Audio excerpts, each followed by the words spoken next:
বাংলাদেশ বদলে গেছে, দাসত্বের শৃঙ্খল এই দেশের মানুষ ভেঙে ফেলেছে, সেই দাসত্ব আর ফিরবে না। যারা প্রকাশ স্বর্গে বাস করছেন, আগামী দিনে আমাদের দেশের পতাকাকে অপমান করে পুষিনের চেষ্টা করে হাজার হাজার ভারতীয় নাগরিককে অনুপ্রবেশকারী বানিয়ে রাত 2টার সময় বিভিন্ন লোকেশনে ফেরত পাঠাচ্ছেন। মনে রাখবেন, বাংলাদেশ আওয়ামী ফ্যাসিবাদের সেই পুষিনার মেনে নেবে না। সীমান্ত হত্যার নামে যা শুরু করেছেন, এই সীমান্ত হত্যা যদি বন্ধ না করেন, বিজিবির সদস্যদের আচরণ থেকে যদি না শেখেন, সীমান্তবর্তী বাংলাদেশি নাগরিকদের অ্যাটিটিউড থেকে যদি না শেখেন, তাহলে প্রকাশ স্বর্গে বাস করছেন। দিল্লির আধিপত্যবাদ আমরা ত্রয়োদশ সংসদে মেনে নেই নাই, 13-14 সেঞ্চুরিতে মেনে নেই নাই। বাংলার শাসকদের, দিল্লির শাসকদের পরাজিত করবার ইতিহাস আছে। শিক্ষা নিয়ে ব্যবস্থা নেন, আপনার ফরেন পলিসি চেঞ্জ করেন। আমরা firmly respectful to your territorial integrity. আমাদেরকে বাধ্য করবেন না দ্বিপাক্ষিক প্রতিবেশী সুলভ সেই সম্পর্ক থেকে একটা হস্টাইল রিলেশনশিপে আসতে, এবং এর পুরো দায় ভারতবর্ষের এবং দিল্লির সরকারের। বাংলাদেশ সরকারকে বলবো, চোখে চোখ রেখে কথা বলেন। বাংলাদেশ এক নতুন সীমান্ত প্রহরী জাতি আকারে আবির্ভূত হয়েছে। নত জানু পররাষ্ট্র নীতির কোনো প্রয়োজন আর পড়বে না। আসেন, আপনারা যতদিন সাহসীভাবে ভূমিকা রাখবেন, বাংলাদেশের প্রত্যেকটা নাগরিক 11 দল হোক আর 11 দলের বাইরে হোক, আমরা আপনাদের পাশে থাকবো লাল সবুজের পতাকাকে পাহারা দেওয়ার জন্য। 17 বছরের আওয়ামী ফ্যাসিবাদ কায়েম করে যাদেরকে পালাতে হয়েছিল, আমরা ধারণা করেছিলাম যাদের কারণে পালিয়েছেন, যেই দেশে পালিয়েছেন এবং আগামীতেও যাদের পালানো লাগতে পারে, তাদের ভিতরে কোনো শিক্ষার সম্পর্ক দেখতে পাচ্ছি না। দেখতে পাচ্ছি একই ভুল বারবার করে, একই গর্তে বারবার পড়বার যে ঐতিহাসিক ধারা বিবরণী, সেই বাস্তবতা আবার নতুন সরকারের আমলে আমরা খুঁজে পাচ্ছি। বাংলাদেশের জনগণকে বোঝা দরকার, আজকে সীমান্ত হত্যা, পুশিনের নামে যা যা চলছে, অথবা বাংলাদেশি একজন প্রতিমন্ত্রীর মর্যাদায় উপদেষ্টাকে যে ব্যবহার এবং হেনস্থা করা হয়েছে, এটা নতুন কোনো ঘটনা না। আমরা গত দশক থেকে দেখেছি বাংলাদেশের নাগরিকরা পড়ালেখা হোক, ট্রানজিট হোক আর চিকিৎসা হোক, ভারতের বিভিন্ন বন্দরে, সেটা স্থল সীমান্ত হোক আর বিমানবন্দর হোক, প্রত্যেক জায়গাতে এই ধরনের অপমানজনক আচরণের শিকার হয়েছে। শুধুমাত্র এবার জানতে পেরেছেন কারণ বাংলাদেশের পতাকাবাহী একজন ব্যক্তিকে এই অসম্মান করে ফেরত পাঠানো হয়েছে বলে। আমরা বাংলাদেশের বর্তমান সরকার এবং ভারতবর্ষ যারা শাসন করছেন, আপনাদেরকে স্মরণ করিয়ে দিতে চাই, আপনাদের দালাল দাস আওয়ামী ফ্যাসিবাদ বাংলাদেশে ফিরবে না। বাংলাদেশ বদলে গেছে, দাসত্বের শৃঙ্খল এই দেশের মানুষ ভেঙে ফেলেছে, সেই দাসত্ব আর ফিরবে না। যারা প্রকাশ স্বর্গে বাস করছেন, আগামী দিনে আমাদের দেশের পতাকাকে অপমান করে পুষিনের চেষ্টা করে হাজার হাজার ভারতীয় নাগরিককে অনুপ্রবেশকারী বানিয়ে রাত 2টার সময় বিভিন্ন লোকেশনে ফেরত পাঠাচ্ছেন। মনে রাখবেন, বাংলাদেশ আওয়ামী ফ্যাসিবাদের সেই পুশিনার মেনে নেবে না। সীমান্ত হত্যার নামে যা শুরু করেছেন, এই সীমান্ত হত্যা যদি বন্ধ না করেন, বিজিবির সদস্যদের আচরণ থেকে যদি না শেখেন, সীমান্তবর্তী বাংলাদেশি নাগরিকদের অ্যাটিটিউড থেকে যদি না শেখেন, তাহলে প্রকাশ স্বর্গে বাস করছেন। দিল্লির আধিপত্যবাদ আমরা ত্রয়োদশ সংসদে মেনে নেই নাই, 13-14 সেঞ্চুরিতে মেনে নেই নাই। বাংলার শাসকদের, দিল্লির শাসকদের পরাজিত করবার ইতিহাস আছে। শিক্ষা নিয়ে ব্যবস্থা নেন, আপনার ফরেন পলিসি চেঞ্জ করেন। আমরা firmly respectful to your territorial integrity.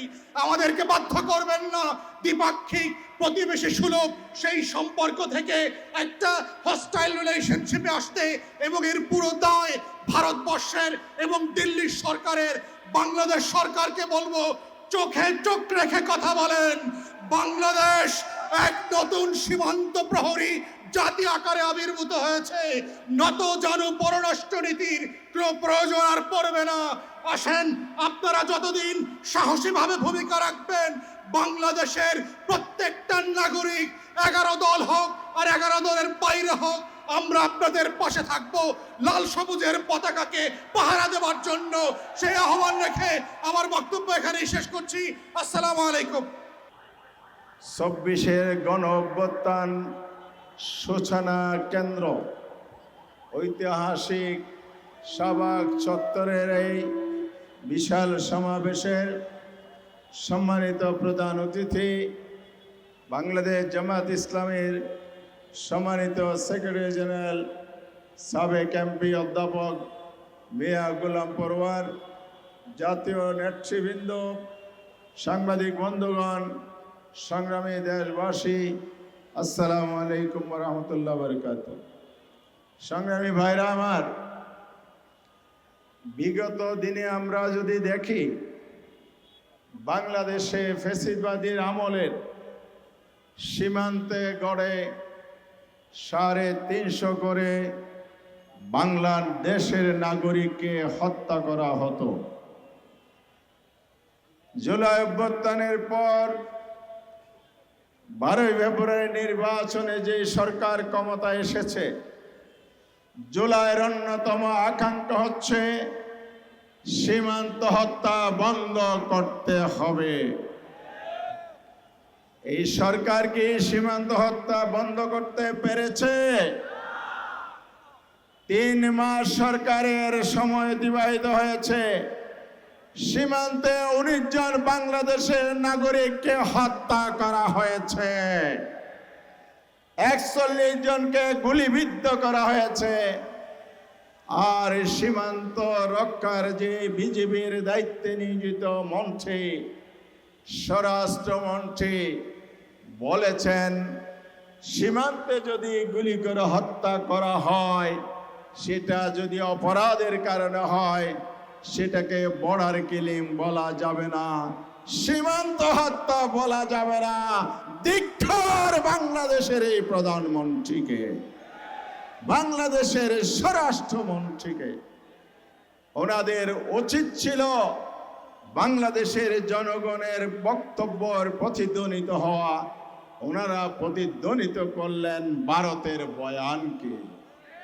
সুতরাং আমরা বলতে চাই, এতই যদি ভারত প্রীতি আপনাদের মনে লালন করেন, ওই পারে গিয়ে অন্তত মুখ্যমন্ত্রী হতে পারেন কিনা চেষ্টা করে দেখুন। বাংলাদেশের মন্ত্রিত্ব দায়িত্ব পালন আপনাদের শোভা পায় না। সংগ্রামী ভাইরা আমার, গতকাল সংসদে সীমান্তে প্রশ্নের জন্য আলোচনার এজেন্ডা ছিল।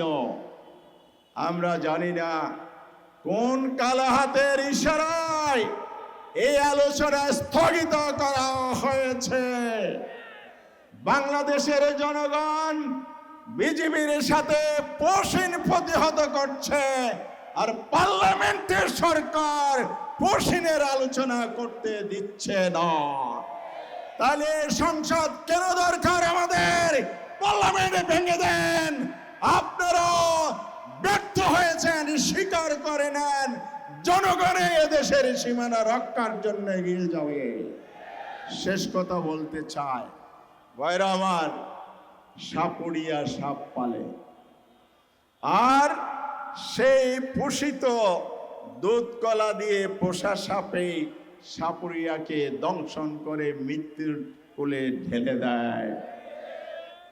আজকে যাদেরকে এই ভারত বাংলাদেশের তাদের তল্পি বাহক, তাদের সেই কি বলে প্রধানত তাদের অনুগত সরকার হিসাবে পোষতে এই সরকারের হোশ হচ্ছে না। যে সাপুড়িয়া পালছে সেই সাপুড়িয়া তাকে যেমন মারে। এই ভারত আপনাদের বন্ধু নয়, আপনাদেরকে দুধ কলা দিয়ে পড়ছে। জামাত ইসলামী এবং 11 দলকে ক্ষমতায় আসতে না দিয়ে ক্ষমতায় বসিয়েছে বাংলাদেশের স্বার্থের জন্য নয়, ভারতের স্বার্থ রক্ষার জন্য সময়ের জন্য অপেক্ষা করুন, পরিণতি কি হয় আপনারা দেখতে পারবেন। আমি আর কথা বাড়াচ্ছি না, সবাইকে প্রধানমন্ত্রীর বক্তব্য শুনে এবং আমরা যে মিছিল করব আজকে ডাক দিয়েছি সেই মিছিল সফল করার জন্য উদাত্ত আহ্বান জানিয়ে আমার বক্তব্য শেষ করছি। সবাইকে ধন্যবাদ।